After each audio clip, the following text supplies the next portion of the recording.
force of seeing themselves attacked by other Americans. Yeah. And so imagine what police officers who stood up that day are feeling today, knowing that the President of the United States does not have their back. He's got the back of his supporters who attacked them, who caused the death of some of their colleagues. This is outrageous. And I don't care how pro-Trump you are. I don't care how Republican you are. You have a choice. This is not about right and left. This is about right and wrong. Yeah. And I applaud the Republicans. I applaud the very few Republicans, including Tom Tillis, the senator of North Carolina, Susan Collins, who have stood up, Langford, who have stood up and criticized them. Just when we were coming down, I was hearing Mike Johnson, the Speaker of the House that was attacked on January 6th, making all sorts of the most lame excuses, a human being. I mean, I just don't know how you stand up without a spine. Okay. It's got to be very, very difficult. I mean, there's no defense of these pardons. The Wall Street Journal editorial board, which is right of center, condemned it and said that this is disrespectful to police and law enforcement who protect us. I've become friends with some of the officers like Michael Fanone and Harry Dent who were injured that day. It's terrible. It's beyond the pale. Here's what I'll say. One of the worst side effects of the Trump era is that because Donald Trump does so many things that are bad, we start to then say, well, other things aren't as bad that other politicians do because Donald Trump did something worse. And what happens is it becomes a race to the bottom. There's no whataboutism. This was just despicable that he would pardon these violent offenders.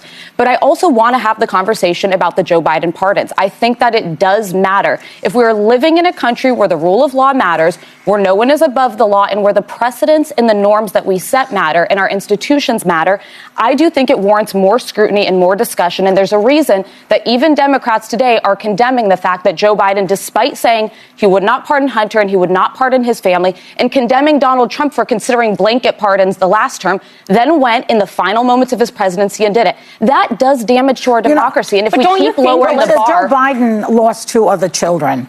He lost 2 children. And I've said to be in the position and not protect the one child that he has. Why his brother, his brother's wife, his sister, his sister's husband? He's facing an abnormal president. He's facing someone one question I have who is on a vengeance tour. So, Alyssa, whenever I see something like this, I try to parse out, like, how would I feel in their shoes?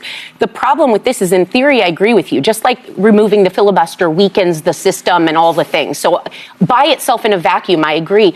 But knowing what Donald Trump is capable of and what he has said he'd do, a part of me wonders if, even at the expense of weakening it, I would say at least protect my family. So the counter, and I see that perspective, the counter to it, at the end of Donald Trump's first term, Matt Gaetz, Rudy Giuliani, and others allegedly asked for blanket pardons, and he actually declined to give them. Donald Trump stuck to some norms and didn't. He pardoned some other folks like Roger Stone.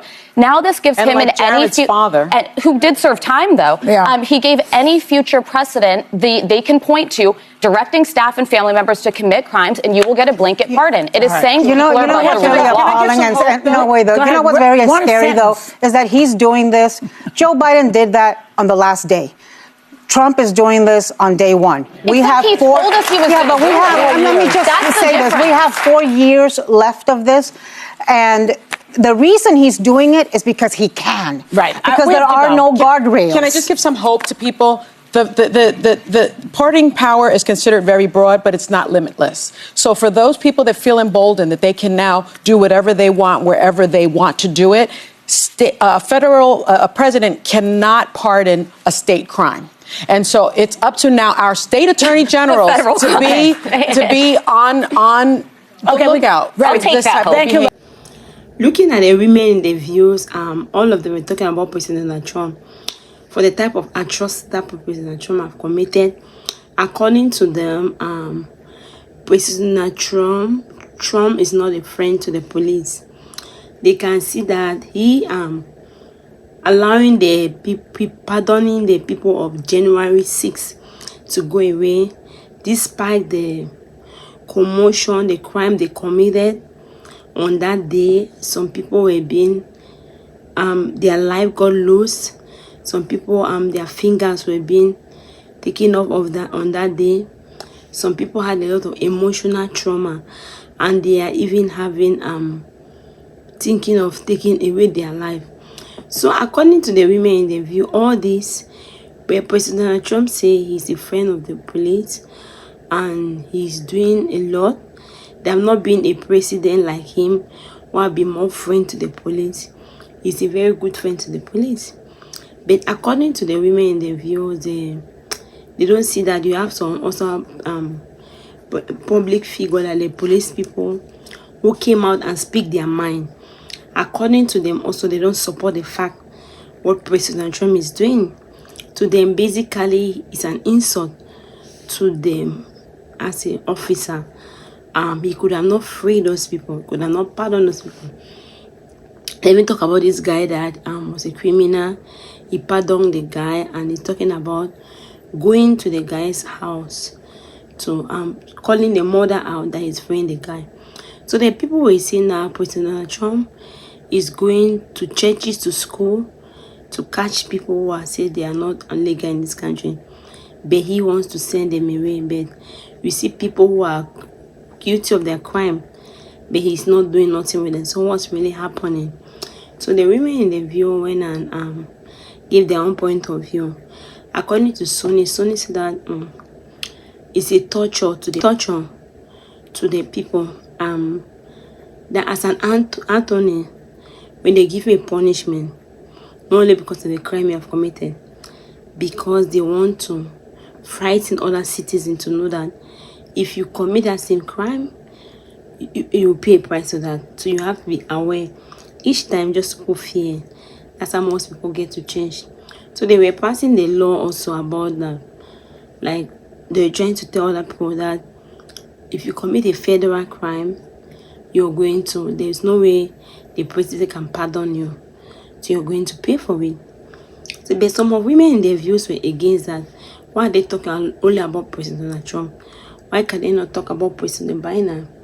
Because President Biden is an individual that everything that is happening, he pardoned his son that he was claiming now, never forgive him.